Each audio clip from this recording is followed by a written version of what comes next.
Mike and Jeffrey were students at the University of Chicago. Since both their families were away for vacation during spring break, they arranged to visit some friends in another city which won't be named. Mike was staying at a house with some people he knew from high school, but due to some confusion, they didn't have an extra bed for Jeff.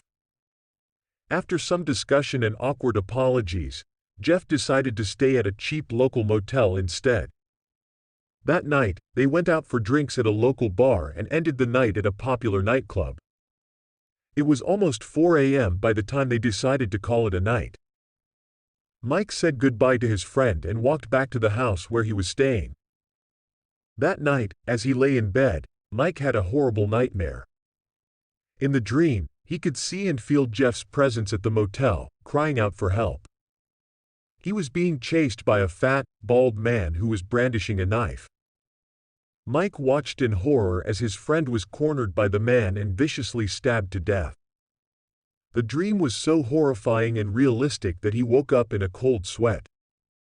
He lay in the darkness, trying to catch his breath and attempting to convince himself that it was just his imagination. After calming himself down, Mike managed to fall asleep again. However, this time he had another dream in which he saw the same man dragging his friend's dead body out into a parking lot. As he watched, the man threw the corpse into the back of a white pickup truck and covered it with dirt and clay. Again, he woke up in a cold sweat.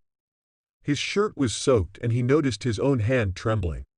He could feel his heart beating as if it was leaping out of his chest. Fully awake, he decided that he had to check up on Jeff. He got dressed and made his way to the motel. Upon arriving at Jeff's room, he found the door unlocked. The room was empty and his friend was nowhere to be found. Mike grew suspicious and called the police. When they arrived, he begged them to investigate his friend's disappearance. The police knocked on the door of the motel's office and a fat, bald man emerged. The same fat, bald man Mike had seen in his nightmares. Mike ran out into the parking lot and stopped in his tracks. The only vehicle parked there was a white pickup truck with a pile of clay in the back. Frantically, he dug through the clay and unearthed the bloody corpse of his friend. When the police saw the dead body buried in the back of the pickup truck, they immediately arrested the motel owner and charged him with murder. I hope you enjoyed this scary horror story for bedtime. If you enjoyed it and want to hear more, please subscribe to my channel for new scary stories every day.